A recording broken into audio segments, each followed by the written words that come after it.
ଆଜି ସକାଳୁ ସକାଳୁ ଉଠି ବୋଉଙ୍କ ସାଙ୍ଗରେ ମୁଁ ବାହାରି ଯାଇଥିଲି ମନ୍ଦିରକୁ।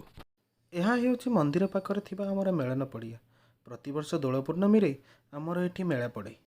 ଫାଇନାଲି ଆମେ ମନ୍ଦିରରେ ପହଞ୍ଚିବା ପରେ ମୋ ମା କାଳିକାଙ୍କୁ ମୁଣ୍ଡିଆ ମାରି ଶିବ ମନ୍ଦିର ଭିତରକୁ ଗଲେ। ମୁଁ ମଧ୍ୟ ଭଗବାନଙ୍କୁ ମୁଣ୍ଡିଆ ମାରି ବୃଷଭ ମହାରାଜଙ୍କ ପାଖକୁ ଆସିଥିଲି ମୁଣ୍ଡିଆ ମାରିବା। ମୋ ବୋଉଙ୍କର ମୋର ମନ୍ଦିରରୁ ଫେରିଆସି ଦେଖୁ ତ ବାପା ବସି ବଗିଚାରେ ପ୍ରାକୃତିକ ସୌନ୍ଦର୍ଯ୍ୟର ଉପଭୋଗ କରୁଛନ୍ତି। ଏମିତି କଥା ପଡ଼ୁ ପଡ଼ୁ ବୋଉ କହିଲେ ସେ ତାଙ୍କର ଚଷମା ଭାଙ୍ଗି ଦେଇଛନ୍ତି। साला ये दुख का खत्म नहीं होता बे। ଏକଥା ଶୁଣି ମୁଁ ବାହାରି ପଡ଼ିଥିଲି ବୋଉଙ୍କର ଚଷମା ରିପେୟାର କରିବା ପାଇଁ। 12 କିଲୋମିଟର ଯାତ୍ରା ପରେ ମୁଁ ଆସି ପହଞ୍ଚିଥିଲି ଖୋର୍ଦ୍ଧା ନୂଆ ବସ୍ ଷ୍ଟାଣ୍ଡରେ ଚଷମା ତିଆରି କରିବା ପାଇଁ। କିନ୍ତୁ ଆସି ଦେଖେ ତ ଚଷମା ଦୋକାନ ବନ୍ଦ ଅଛି।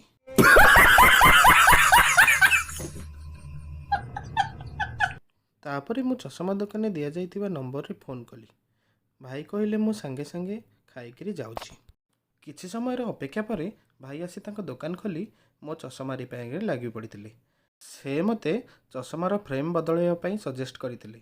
ସତରେ ଫ୍ରେମ୍ ବଦଳାଇଲା ପରେ ଚଷମାଟି ବହୁତ ସୁନ୍ଦର ଦେଖାଯାଉଥିଲା।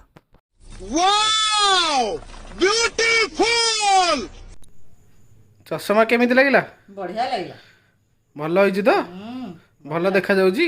भल देखा बढ़िया देखा मोटे किसी दिशु ना अंधार दिशुला छाई छाई लगुला आखि अठा अठा भल लगुच बढ़िया। ହଉ ହଉ ଥ୍ୟାଙ୍କ ୟୁ। Thank you.